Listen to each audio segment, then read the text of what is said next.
Hey guys, and welcome to this episode of Dave's Concert Reviews. This episode features a review from the show on March 20th in North Bethesda, Maryland at the Strathmore, a full recount of the set list, and some gifs. Enjoy, won't you?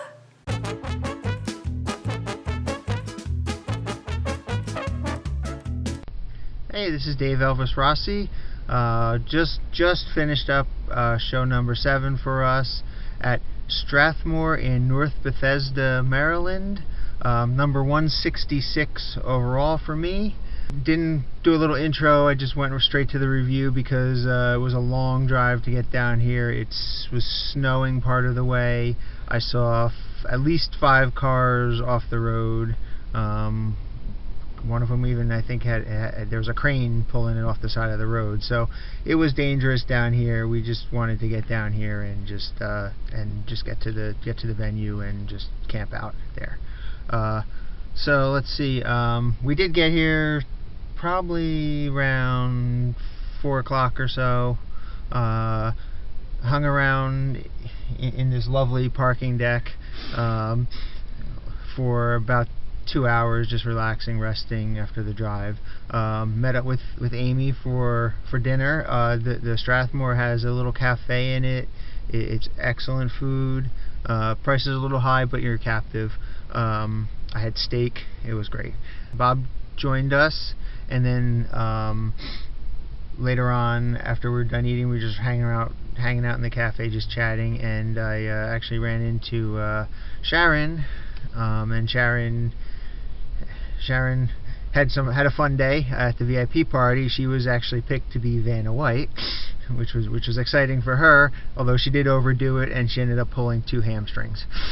So while she had a lot of fun, I think she was in a lot of pain when we saw her. Hopefully, Sharon, I hope you feel better quickly. But I believe Sharon was probably the first female Vanna White that they've had at the Jeopardy. So that is history. Okay. The first female Vanna White. You never thought. Oh, well, maybe other than Vanna White herself. Okay. Let's see. Okay. We actually, when I purchased these tickets, I remember there's a whole unverified fan fiasco. I remember this was one of the last tickets I bought, so I kind of had to take what was left. It turned out my seats were awesome. We were actually in one of the boxes off the sides, the Statler and Waldorf seats, if you will. But the beautiful view of the stage. We could see pretty much almost the entire venue. The venue was gorgeous itself. It was taller than it was long, I think, and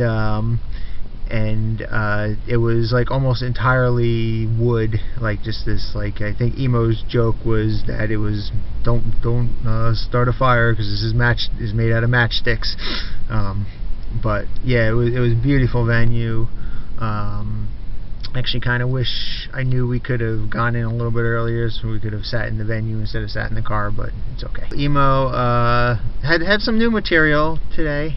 Again, like I said, each time it's probably about 80% or so repeat and then new material.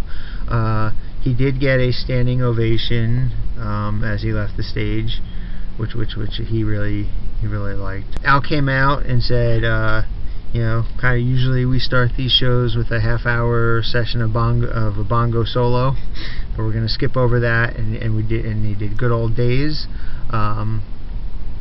See, the next song he actually said was a request from Emo, and he played it because Emo saved his life in Vietnam.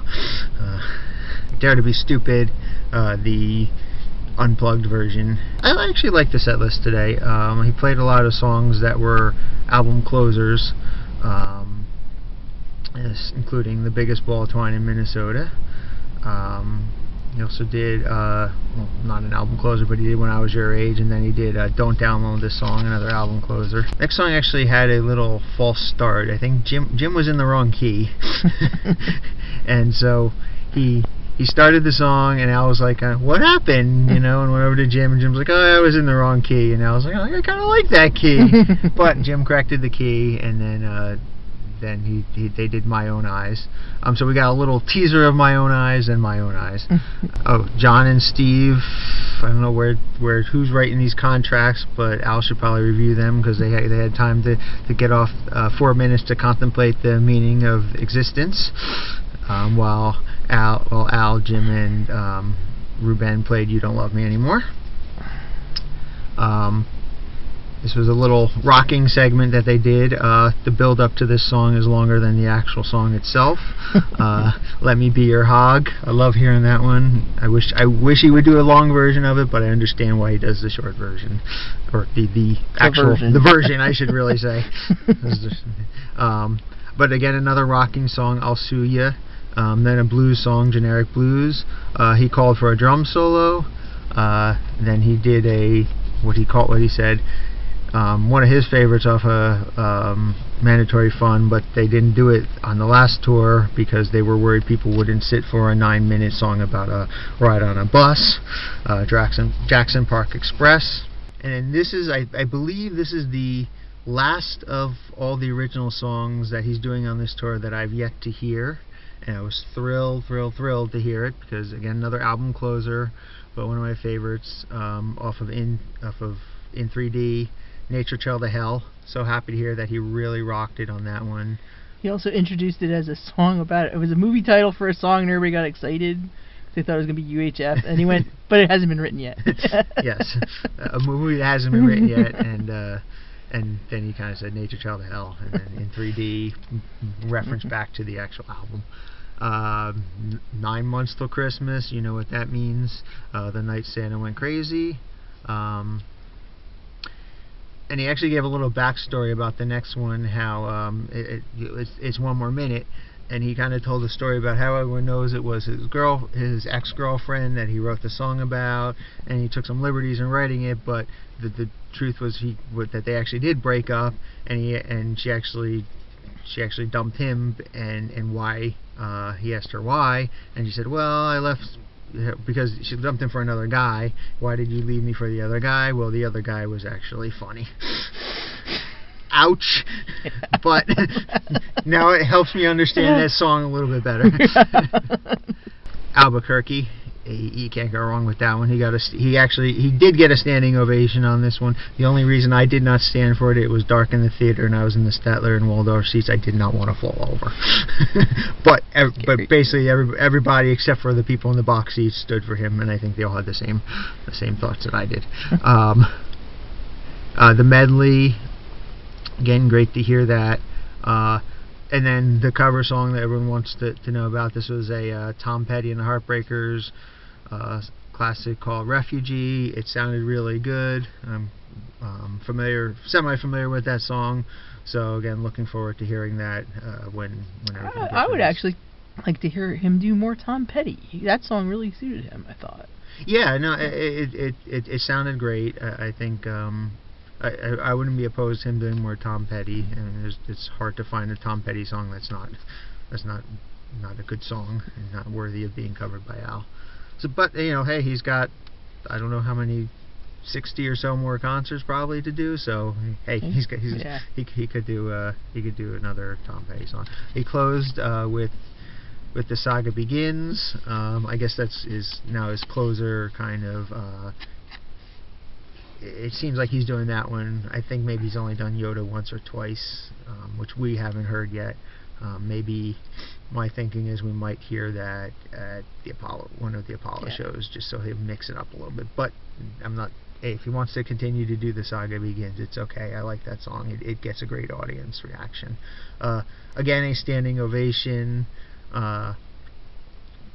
Standing ovation at the end. I did stand up. I pushed my seat back so I wouldn't fall off the edge.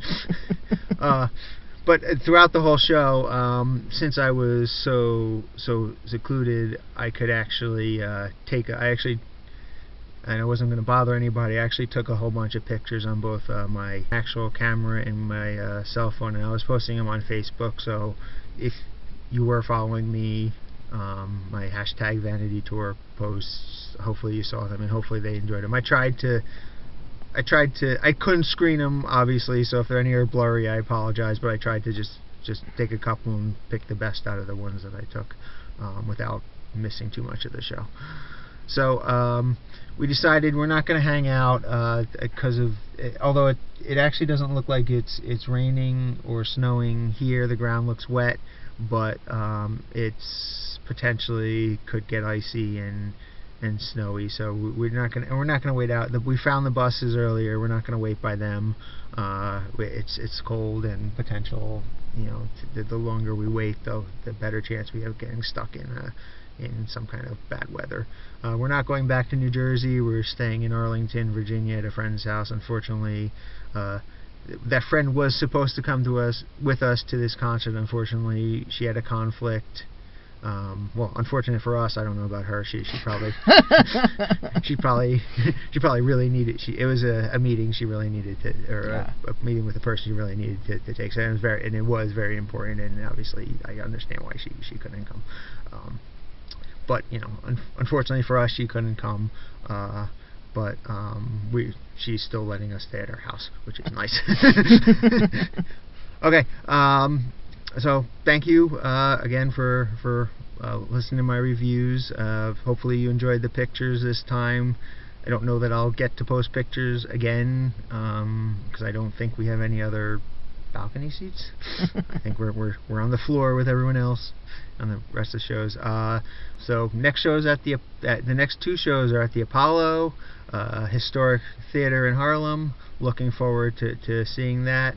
I know there's a surprise coming up for one of the Apollo shows, and it has to do with Vanna White. So I'm looking forward to that one especially.